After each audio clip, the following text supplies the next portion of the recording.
So I'm Erica Seitz, and I live here in the United States in Roanoke, Virginia. So we're far away from the East Coast. We're in a very kind of rural area, but we just love it here. It's beautiful.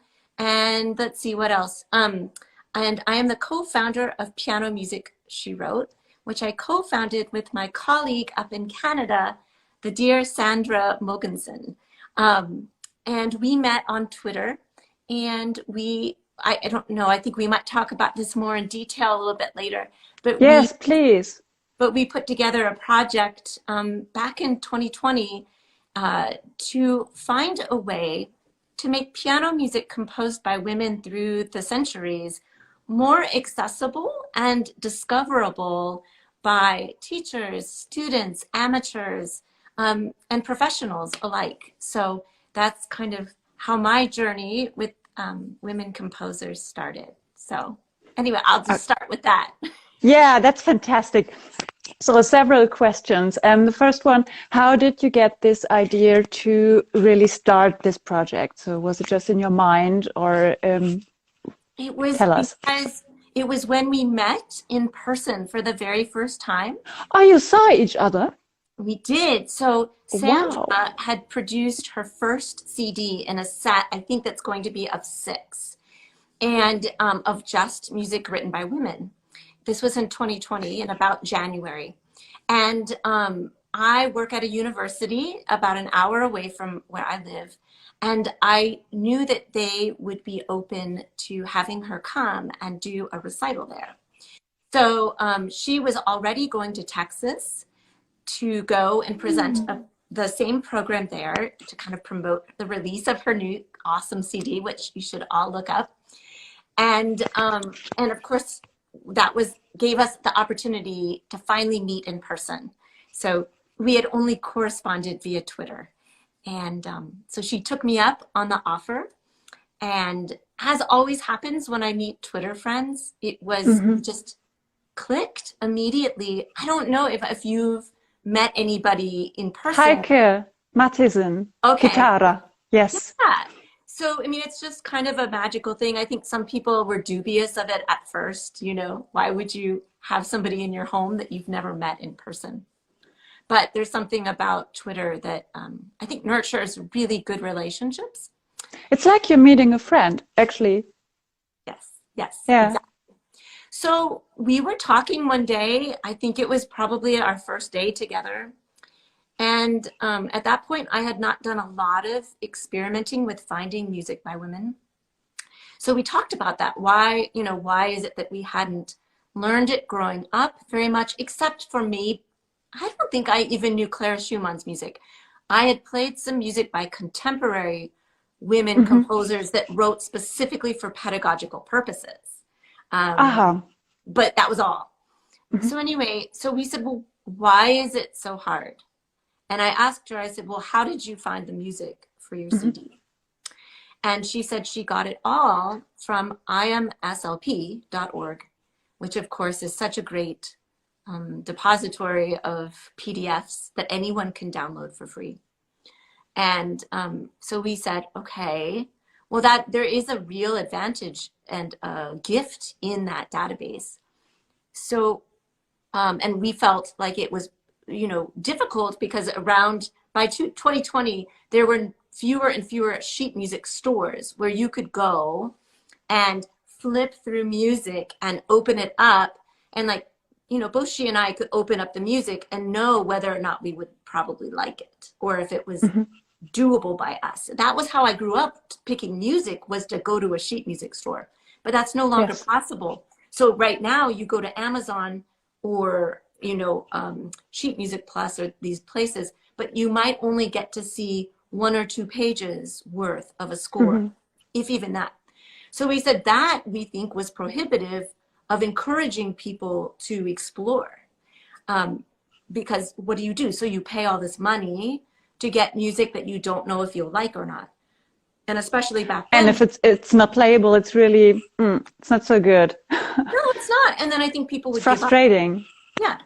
And teachers are not, I mean, it's just, So we really thought that that was probably one of the biggest obstacles. Mm-hmm. So we said, okay, so, but we have IMSLP. And then we said, but we couldn't find an easy way to sort things. So you can filter it. You can pull up a list of all the women composers represented, Mm-hmm. but then you can't, at least not that we've discovered, we couldn't find a way to then filter further to filter piano music written Mm-hmm. by women composers. And we said, again, that's an obstacle. If you have somebody that's short on time, energy, all of that, are they going to take Yes. the time to do that? No. So we agreed between the two of us, well, why don't we do it? Do it. Mm-hmm. And fortunately, this was right before the pandemic. And so as Oh, soon as, before. Okay. like a month Uh-huh. before everything shut down.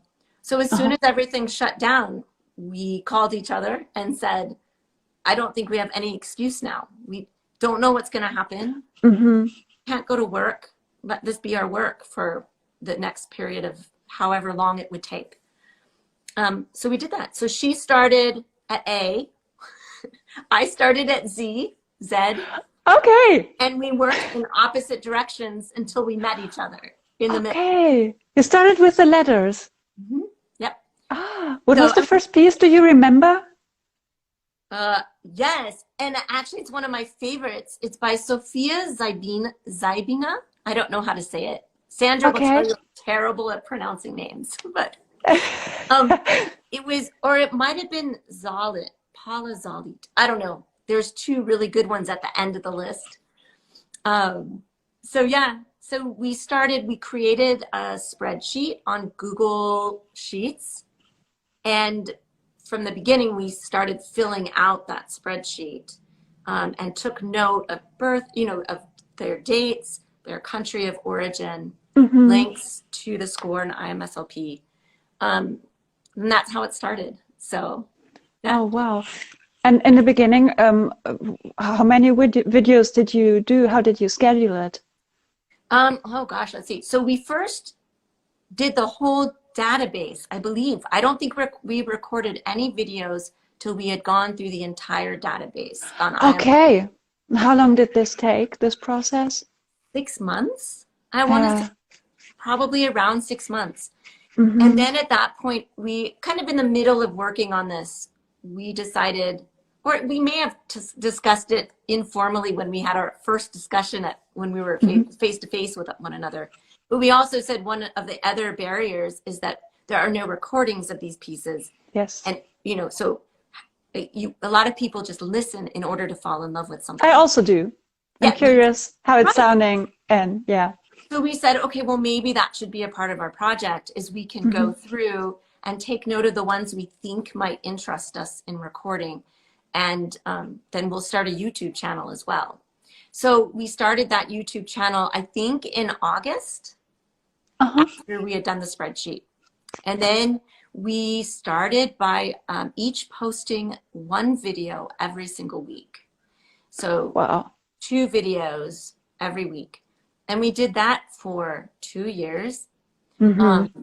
And then now we've kind of evolved a little bit, and we're changing a little bit how we do it. But yeah. You're also having partners now, yeah, which allows you to make more music, and it's not so stressful, I guess, because not one video every week, that's tough. It is. It was very tiring. And we also were starting to feel like not as many pieces are added every month as we would like to see.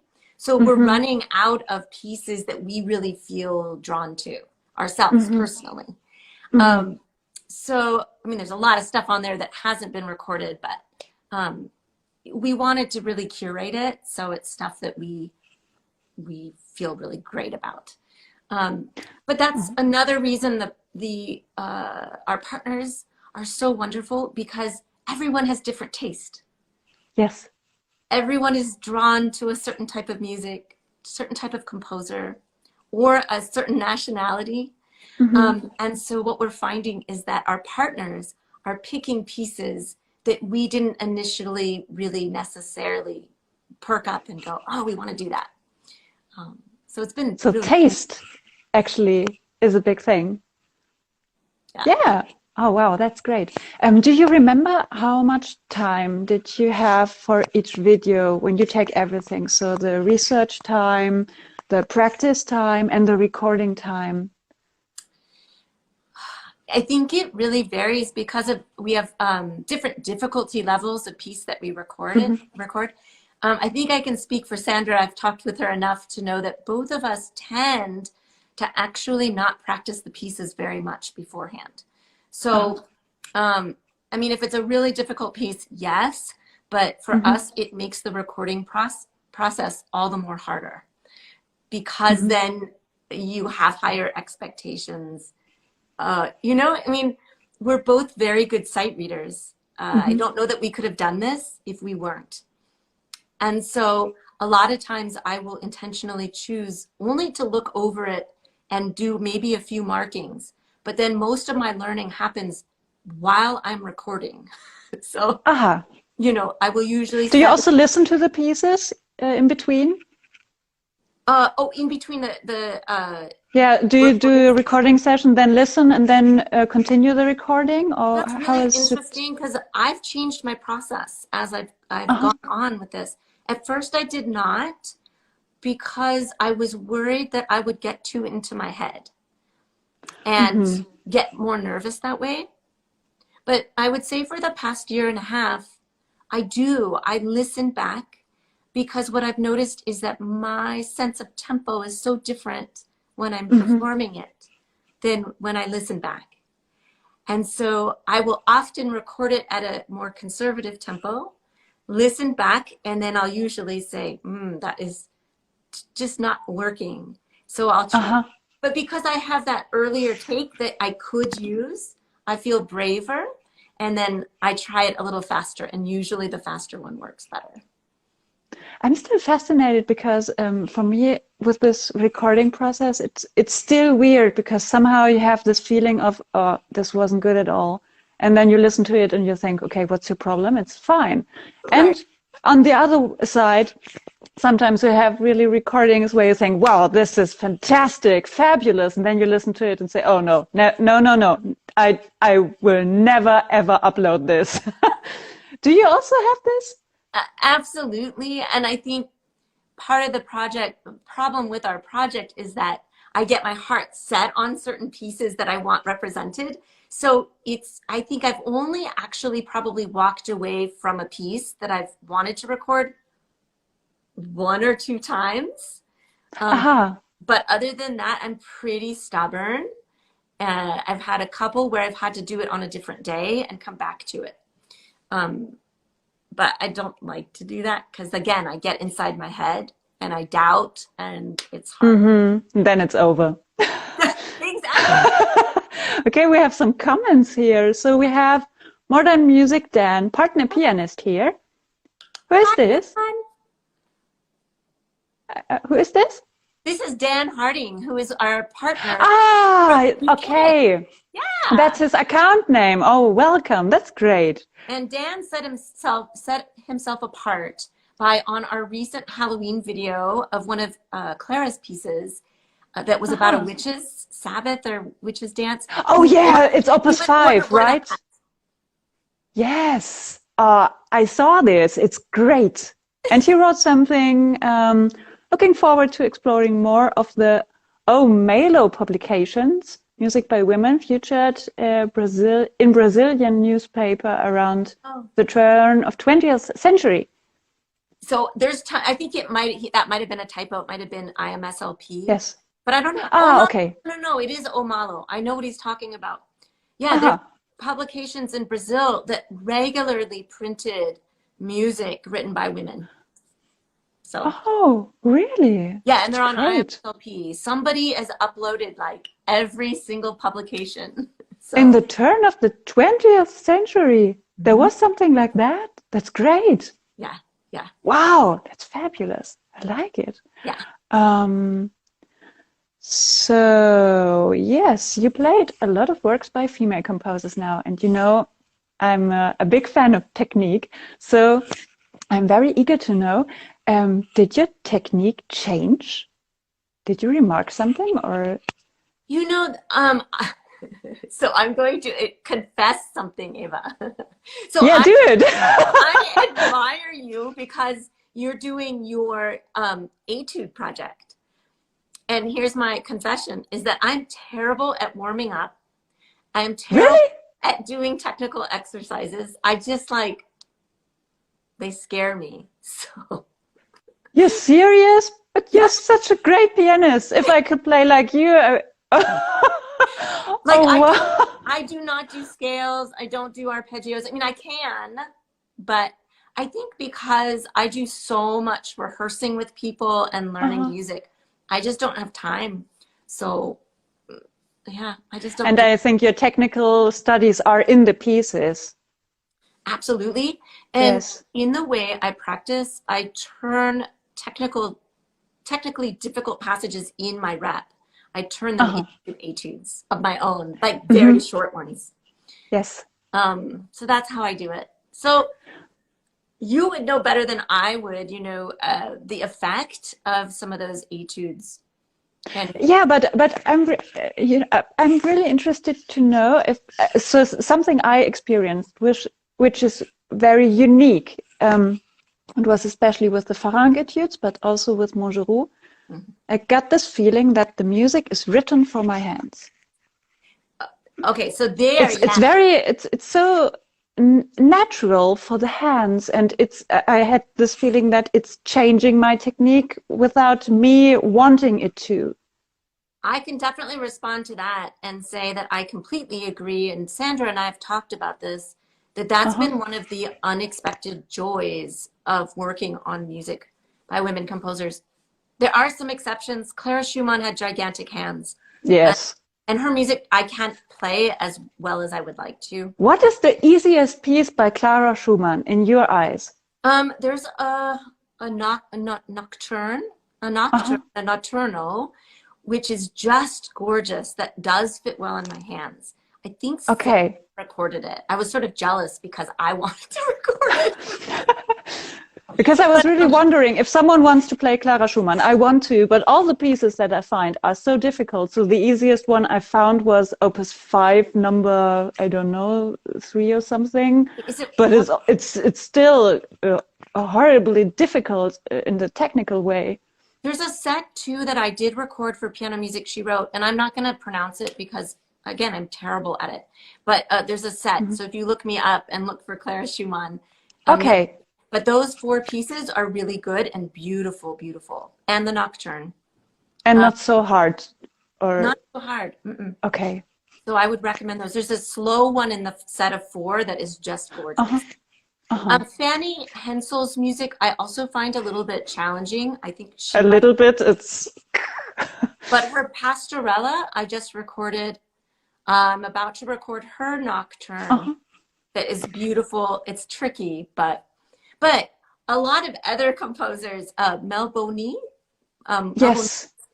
and Chrétien, and another. Yes. There's a lot of French composers actually that I think they wrote very well pedagogically, and Mm-hmm. they fit well in smaller hands.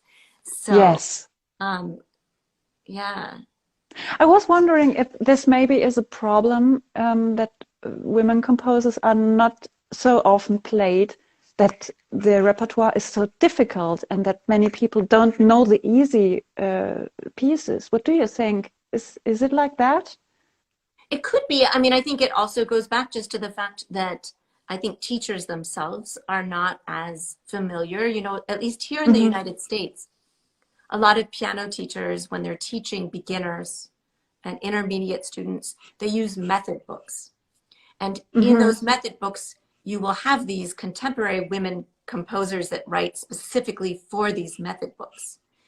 But at least I think it's changing, fortunately, but there haven't been as many historical pieces by women that have been included in those books.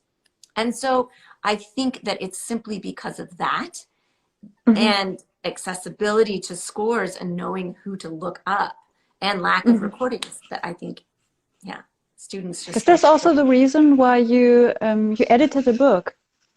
That was And actually all Sandra's doing. But yeah, she felt very passionate that she wanted to put out graded books with the music that we've discovered. do So people buy it, or do you get some feedback? she's in charge of that whole project, so she would be Ah, the one to ask about that. Yeah. okay. I actually want to invite her too, so You this will should. definitely be a question. You should. Yes. Okay.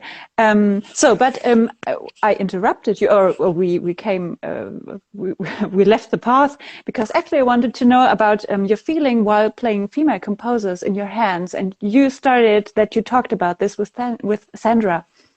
Yeah. I mean, it was sort of a breath of fresh air because I have such small hands that there's a lot of music that is in the traditional canon Mhm. in the piano land that I don't feel like I should even try to play.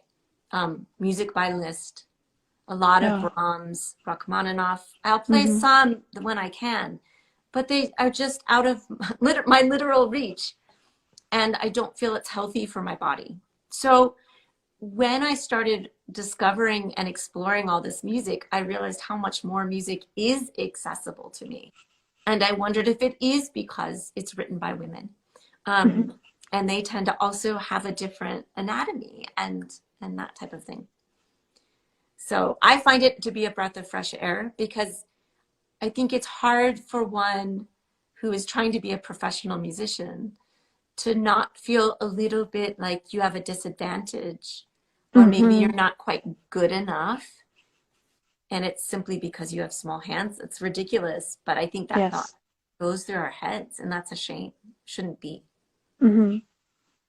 So, I just came to my mind. I once saw a video somewhere on social media where a pianist visits someone who has a piano with smaller keys. Do you know about this video? I And she have, was so moved, she was crying. yeah. Yeah, I thought about that. When I saw that, I had mixed feelings because what Uh-huh. went through my head is that would be lovely. I mean, I think that would be very exciting to try. But then what's the reality of how, Mm. if you practice on a piano like that, but then go and have to perform anywhere else, does that make it harder to then perform on a standard piano? I don't know. Um, Yeah. it's different. Like I used to be a cellist, and when I went to go get a full-size cello finally, there was an option to get what's called a ladies' cello, which is a Hmm. little bit smaller proportioned than a full-size cello. Hmm. And that's different, of course, because you travel Yes. with your instrument. Yes, you can have it with you. I But mean, someone like Maria Szymanowska, she was traveling with her instrument, actually. So when yeah, you're really, really famous, of course, it's possible. yeah, and I don't think that I would be quite in that position. So I suppose But if that were my reality, yes, I think okay, that. but let's try out this thinking. If you were famous, would you do it, Oh or gosh, wouldn't you? Hard to say. I think it's hard to say because I think one of my big things that I talk about a lot is trying to be a good model in that I'm not worried about being perfect, Hmm. and dealing with what we're given. And so if that's small hands, then I think it's okay to be okay with having a different Yes. rep that you offer and perform. Because I don't like to get into that feeling. I don't want any other young musician to, I don't know, to not understand that I'm at an advantage because I have a lot of money or, this Hmm. ability to travel with my own piano. I know. It makes me feel Yes. weird. That's wonderful.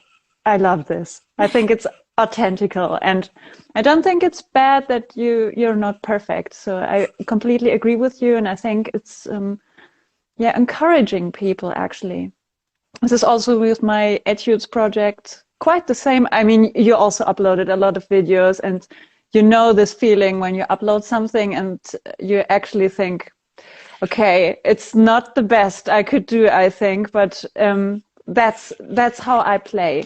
So I'm not a fantastic pianist, but I do my very best for the moment, and that's it. I hope people will like it, and they actually do. Absolutely.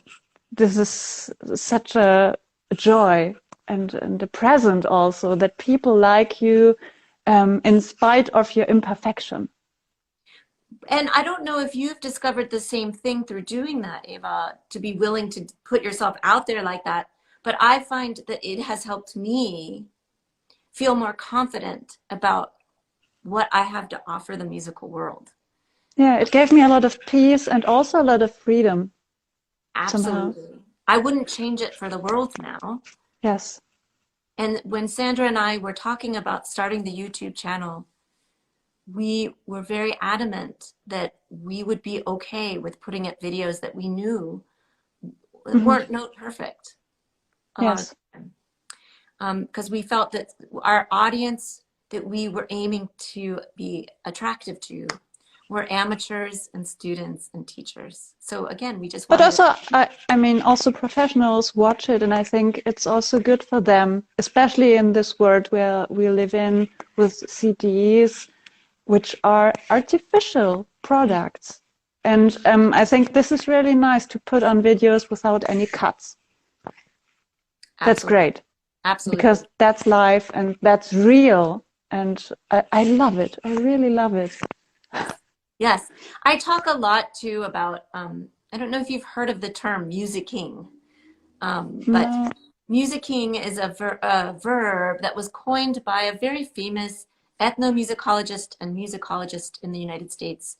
I think his name was Christopher Small. Mm-hmm. And kind of the point that he was trying to drive home when he was alive was the role that music plays in society and Mm-hmm. how important it is to be doing music at all different levels. Uh-huh. And, and so that's something that I've always, since I heard that term, I've adopted it as something that's very important to me. Mm-hmm.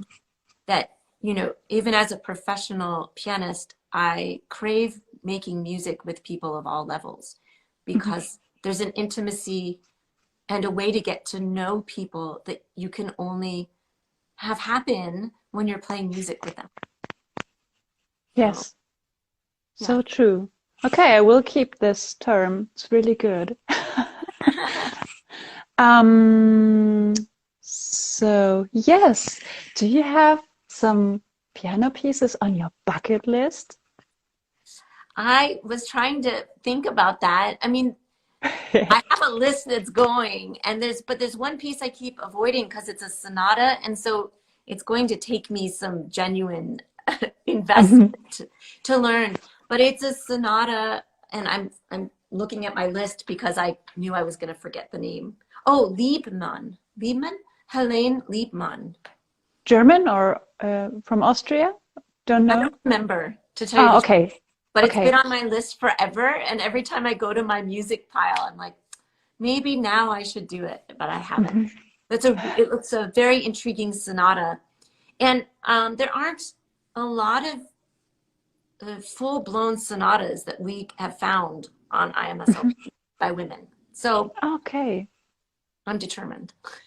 Yeah, but one fine day. So if ever you will upload it, we will all know that this is finally a dream that came true. Exactly.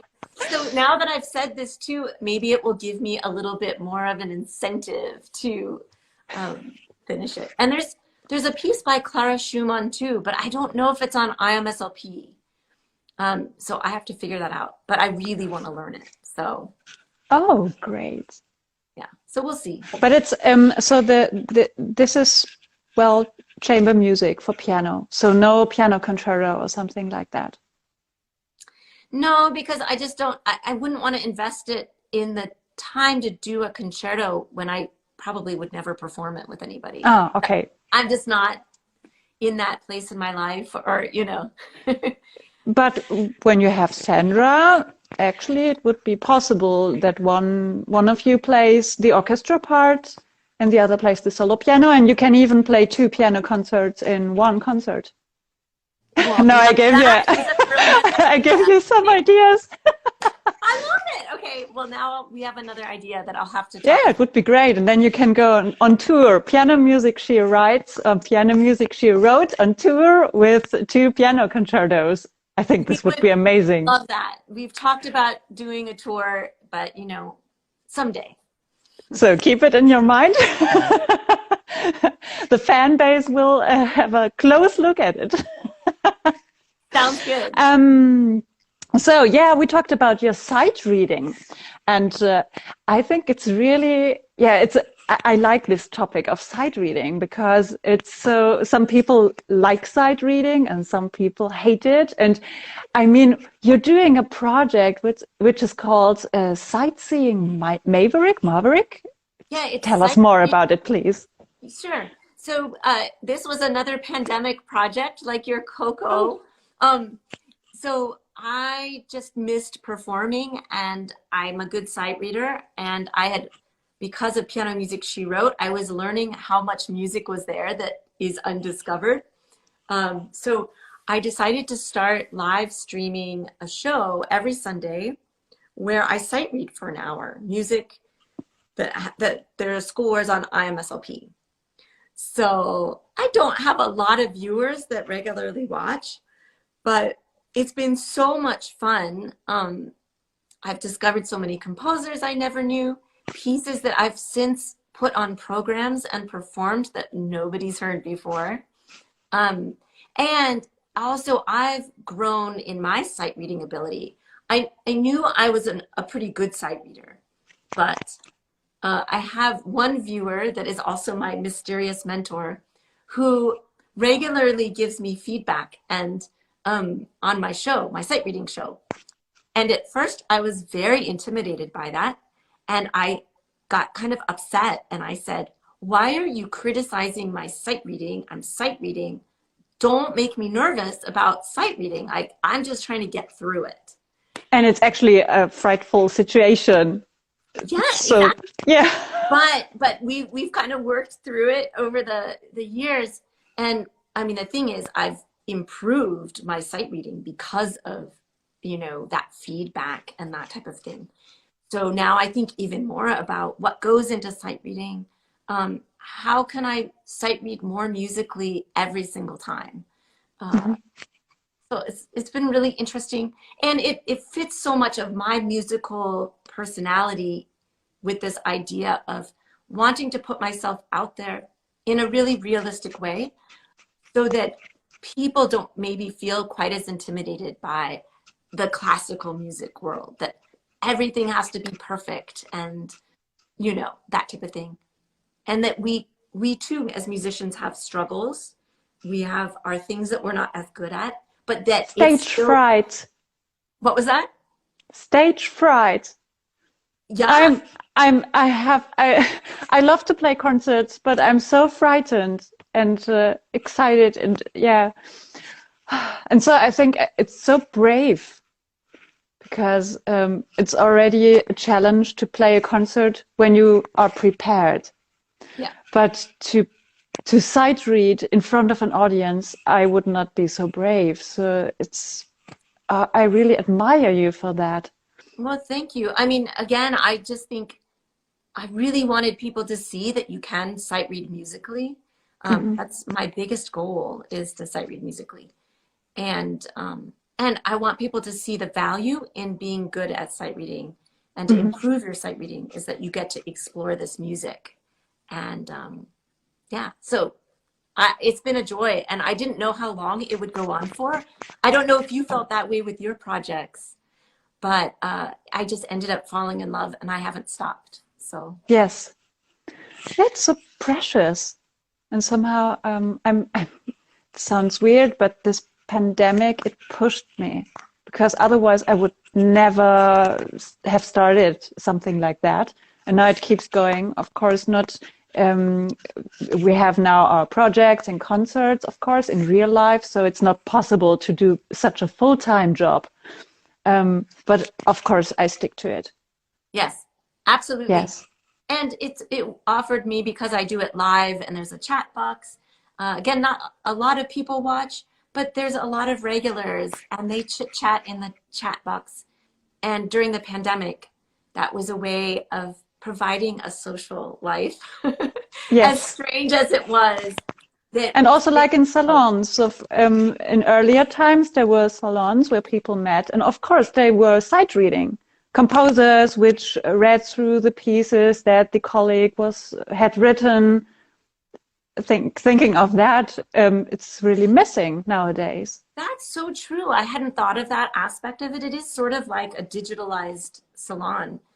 And speaking of playing composers' music, I always invite composers to send me pieces that they think are sight readable for piano Ah. to me. And if I think I can do a decent job, I do sight read it on the show.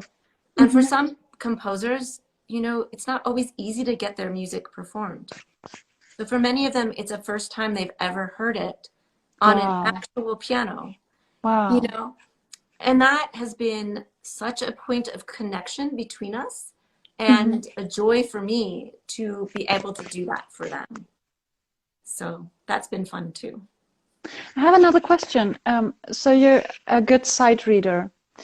There are many theories how to become a good sight reader. Do you think it's genetic, or did you practice? So you did a lot of sight reading and you improved, or do you have a special technique? A little bit of everything. I mean, I don't know about the genetic thing because I don't have a lot of musicians that I would look to. My mom was an amateur pianist. But in connection with her, when I started playing piano when I was 5, she was taking piano lessons at the same time. And she made me play duets with her every single week, sometime during the week. Sight reading. Yeah, Okay. sight duets. And so, you know, because your brain is so pliable at that young age, I was learning to read music at the same time I was learning to read books. And so I have to think, because when I'm sight reading music, I am reading the music on the page like a language. And I see that that is something that's lacking these days in a lot of people that are struggling to get better at sight reading, is that they are reading note by note. Especially for something as complex as piano music, where you've got a lot of notes horizontally, but also vertically. It can make it almost impossible to sight read, first of all, but then to sight read musically, it's almost doubly impossible. You have to have this horizontal way of reading music and processing music ahead. Do you read ahead? I think of Liszt, it's they said he's always 8 bars ahead. You know, I don't know. I mean, I think it depends on the complexity of the piece, and it depends on the day, you know. But there are times when my best sight reading days, I can't even, I don't even feel I'm really staring at the page. Somehow, it's like my brain takes a snapshot of many measures, and it's referring back to all the different pieces I've played previously, and it's reading patterns. Yes. And I'm guessing what's coming next a lot of the time. And I just go forth and guess wrong if I need to. Or the other thing that I think is not taught a lot with sight reading that I think is a little bit of a problem is that people are not taught to leave things out. Yes. There's this expectation when you sight read that you must read all of the notes. And that, I mean, maybe that's true for some people, that that's their expectation, but I question if it should be an expectation. Because for me, what is the purpose of sight reading? It's to get to know a piece of music and to get to know a composer and their language at first sight. Sort of overview. Yeah, and that relates to patterns, because each composer has their patterns that they tend to come back to over and over again, and harmonic language. So, you know, if you're so caught up that you're trying to read all the notes, you're not going to be able to see those patterns. That's just my opinion. And I'm still trying to work out how to help people see that and to improve that. So, but for me, because I think my mom I didn't enjoy it most of the time when I was really, really young, but I'm grateful, you know? I Mm-hmm. wouldn't be who I was today as a musician, Mm-hmm. as a sight reader, had she not made me do that. Mm-hmm. So Yeah. for people with children, for teachers, have them read duets. Mm-hmm. Yeah. And not stick to one piece for half a year. I mean, you can do that too, but I think there has to be also times where you have the student learn music quickly, because Mm-hmm. that forces you to touch on some of these other skills Mm-hmm. that you use in sight reading, Yes. you know? Yeah. I had the when I played the Liszt technical studies. Um, this was really interesting because my sight reading improved because I had this that you mentioned with this recognizing patterns. So when I was sight reading, then it was like, oh, you played this. This was this technical exercise by Liszt. It's this, and aha, this is this one. Is it in your head like that? Yeah, absolutely. I mean, I don't A know sort how, of Lego somehow, because it's like, a blue thing and a red thing and a yellow thing put together. I don't know how in touch I am with that when I'm sight reading. But I do know that, like, I also I don't know if you do this, but I can often, if it's a good day, hear what's coming in my head. I cannot. Okay. And I read that this should be like that, but I don't do it. I cannot. I keep trying to improve that aspect for me. And like, Uh-huh. I was never good at music theory. I'm always, when I'm doing my shows now, trying to use theory. Like, I'm not good at labeling actual terminology, but I try to think about the music in theory terms and in chords to try to help myself. So I'm trying to get Mhm. better at that myself during my show, through my show. Wow. Oh, that's amazing. Great. So, Okay, that's great. And I think, but now it's time for the recommendations. okay. All right. Let's see. I mean, it's so hard because here's the thing. Every piece that I end up putting on Piano Music She Wrote, for the most part, are pieces that I end up falling in love with. Hmm. So it makes it a I big, feel you. yeah, it makes it a big challenge because I think as a performer, I just believe that the more you get to know a piece, how can you not love it? You know? Yes. Okay, so, but let's see. So one of the pieces I've actually performed quite a bit too is by Josephine Auernhammer. Mhm. Um, she, oh, let's see. She actually used to play piano with Mozart. They played like two piano concertos together. But she wrote a set of variations that I just love. She's actually Mhm. wrote several, but she wrote a set on Papageno's aria from Magic Flute. Fantastic set of variations. So incredibly clever. It's sort of, I would say, late intermediate, early advanced. Mhm. Um, but because that theme, has the little glockenspiel part where that Papageno plays. Um, and at that point in each variation, she does something different Ah. that's really clever. So I don't want to give it Mhm. away. You'll just have to go look at the score. But Yes. it's really clever. And there's this sort of operatic slow minor variation that I just love. So that's good. Um, there's a piece by a composer that's alive that's not really a composer. She's not really composing much. She's the aunt of a composer. It's Olga Oh. Nazaikinskaya. And she wrote a set of aquarels. And she also wrote a piece called Esperance that is just gorgeous and so accessible. I think teenage pianists would really love to play it. Mhm. I'd say probably intermediate level. Some of the aquarels, it's a variety of levels, but it's fantastic writing. And I've performed all of those multiple times. And what I was going to say is, so she's not really a composer. So when I contacted her to ask her if I could put it up on the channel, she was like, she couldn't believe it. She said, I never expected anybody would ever perform it. Wow. And I said, well, it's really a great piece. Mm-hmm. And at one of my performances, there was a conductor in the audience, and he asked me, he said, "Who is this composer? It's absolutely gorgeous writing." And I told him, and he just said, "Oh my goodness, you know." But how did she learn to compose? She did, I think, go to a music school, but she just Oh, doesn't do it anymore. So okay. I don't know. What a story. Music on IMSLP, you know. Uh-huh. At first, it was just the aquarels on IMSLP, but then after I recorded aquarels and she got such good feedback, Mm-hmm. she then said, "Well, I have another piece that I wrote when I was a teenager. Should I put that up?" And I said, "Yes, you Wow. should." So that's Esperance that she put up that I love too. So let's see. There's a set of pieces with a very whimsical name called Cobweb Castle by Liza Lehman.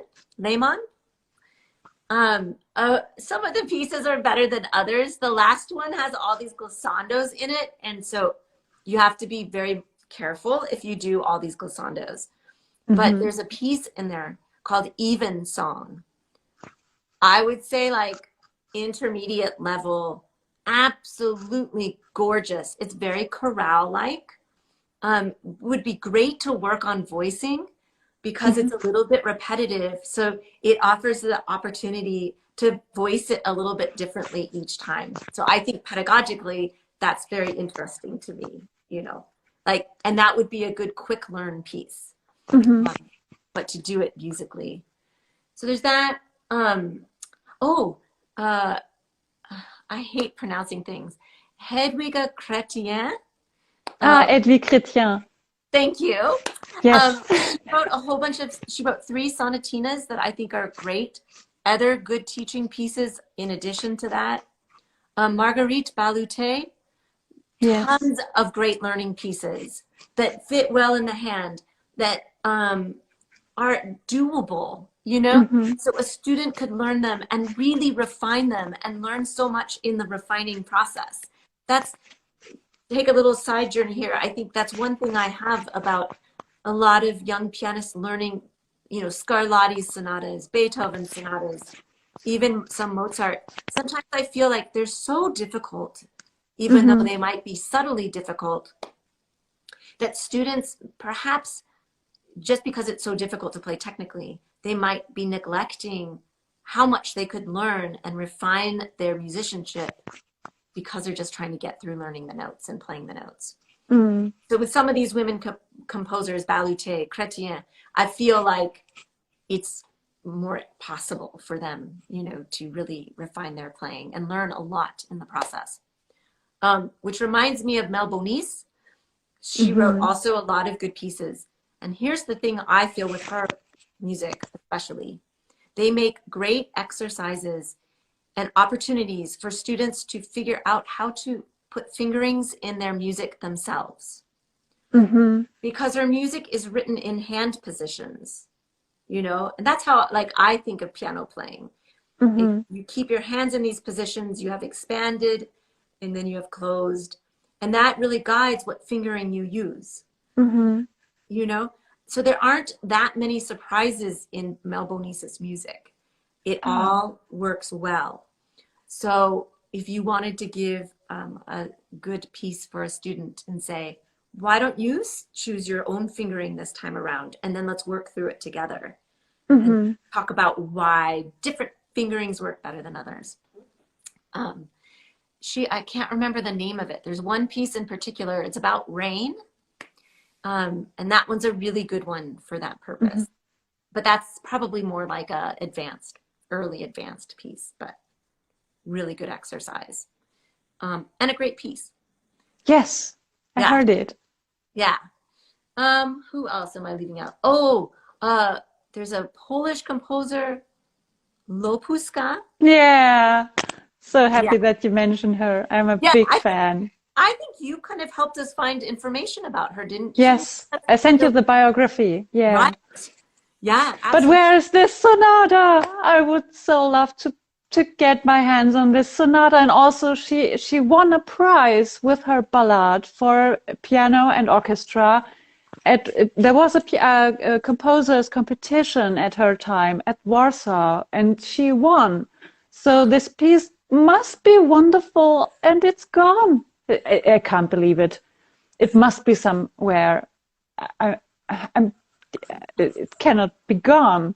I wonder, I mean, you would think that the school that gave that award and had that competition would have it. I would hope. I don't know. I mean, of course, in Poland, it was always a country, hurt by war.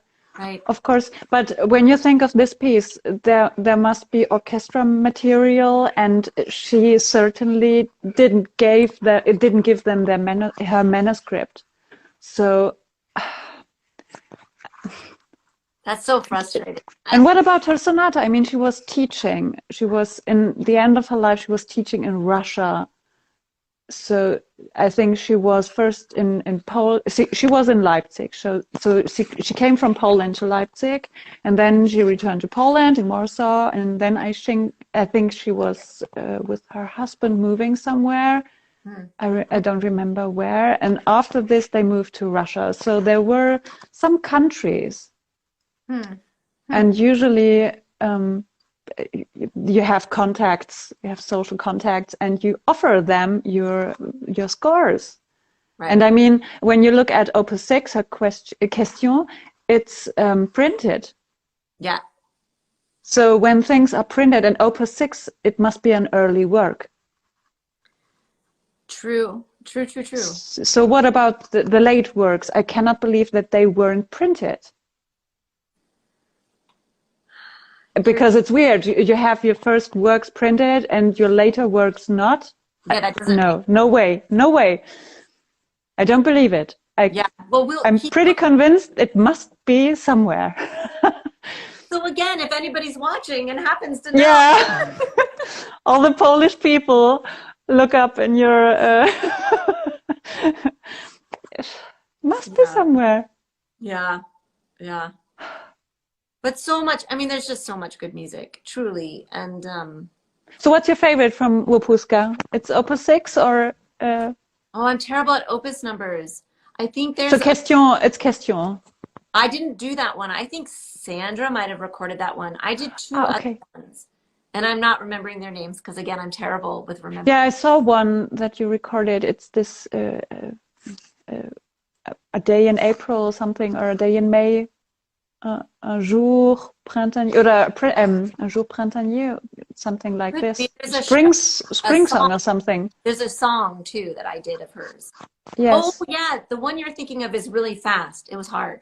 With this F sharp all the time in the left hand. I remember. Yeah. It's a beautiful piece. I don't remember the name, but it's with this F sharp, I think, in the left hand all the time. Ostinato. Yep. But yeah, her music is just beautiful. I just wish there was more of it available. Yes. So, I don't know. There's a lot. When we ever find this music, Erika, this will be such a party. I know. Well, and I just hope, I hope people I think even over the course of the last 2 years, more and more people are on the same pursuit, which makes me so happy. And I'm grateful that so many of us are interested in collaborating and working and sharing and not just keeping it to ourselves. That's so important at this stage of the game, to help one another out as you have with us so many times. And the archive has also helped us out, tracking things down.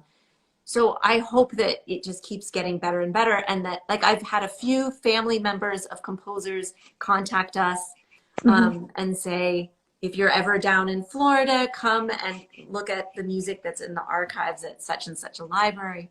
So as word gets out, I think connections will be made and more will be possible. So let's hope.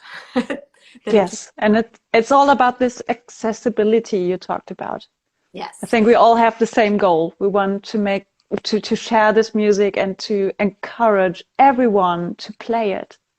You know, and I would say that that is one area that I do think is still a little tricky. I think it's still difficult for Hmm. people that can't invest a lot of money into purchasing scores from Europe. Like for me to purchase scores where a lot of them are actually only available in Europe, it's not doable. And that concerns me. Um, so you have IMSLP, but that's limited as well. So like I But just Hansel Pushers is also great, I Pencil think. pushers, thank you for mentioning them. Yes. Um, and like I know there's another website that has taken all of her voice, her songs, Yes. songs. I mean, there's things happening, but we just need more of it. There's an Hmm. app that I just discovered. It's spelled NKODA. And Hmm. they are like a digital library that you use on your iPad or on your laptop, I guess. But Hmm. they have a lot of music publishers. They have deals with a lot of music publishers that happen to publish a lot of women composers like Hmm. Live Fair, Frank. Uh, I don't remember some of the other ones, but Hmm. those publishers are part of this group. So if you pay for access to the app, you can get all of this music on your Hmm. iPad. So that's good, but I wish that they could promote themselves specifically for doing that, Hmm. so that it was easier for people to know that they're doing that. I don't know. Yes, exactly. So there's more work to be done, I guess is what I'm trying to say, to make Yeah. it more accessible and to not make it so difficult to find the stuff. So, Yes. yeah, I totally agree. yeah. But I think it's getting better, better I, and better. I mean, even the number of anthologies that have been being put together for all instruments of music written by women or underrepresented composers, that's happening more and more and more. And I think that's fantastic. So, And also well, I call them the big publishers. They take music by women into their, yeah, well, their repertoire, which is a good thing. I mean, there are some specialized editions like Hildegard Publishing or Furore in Germany, but it's important also that the big players, I think, that they start to yeah, put it into their repertoire. yes, absolutely. And one thing which is really wonderful, I think, is we also need the big names to play those works. And so I was really happy to see Anne-Sophie Mutter performing Clara Schumann. And I was talking with a pianist lately on Instagram, and we said it would be so great to have Martha Argerich play Fanny Hensel the Year. This would be so fantastic. So It if would be. anyone has contacts to Martha Argerich, please tell her. I would buy it immediately. I think all of us. Yeah, Hoppa. absolutely. So, I think keep pushing in that direction as well and trying to get some of those bigger name performers out there doing that. I think that could only Because benefit. it's a big picture, you know? I mean, we are small little musicians. We're important, but of course we're small and little, and it's okay.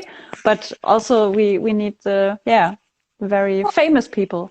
Yeah, and I mean, I've been very encouraged because I think just because the university where I work knows about my work with the Piano Music She Wrote project Hmm. and our trio, I have noticed that more and more of the students and teachers are assigning pieces written by women more. Um, Oh, and the students, I would say I'm playing a handful of them right now with the kids. And that in itself is powerful, right? Because then a lot of these kids are going to become educators. So I yes. see that the ball is starting to roll. So we just have to keep, pushing that ball and making it a good environment to keep nurturing it. Let's keep it going. Yeah, That's fantastic. yeah. Ah, okay, Erica, so great. So we're at the end. Thanks so, so much for this wonderful talk. Now, you're the host, so please share the video, I will. save it, and share it. And I think you can make me a co-author, and then I hopefully will be able to share it also in my timeline on Instagram. And yeah, let's try it out if this works. We'll try it out. I might have to contact you to get some hand holding as I figure that out, but I will. Fantastic. Good. So Thanks so much. you're welcome. Thanks. Goodbye. Bye.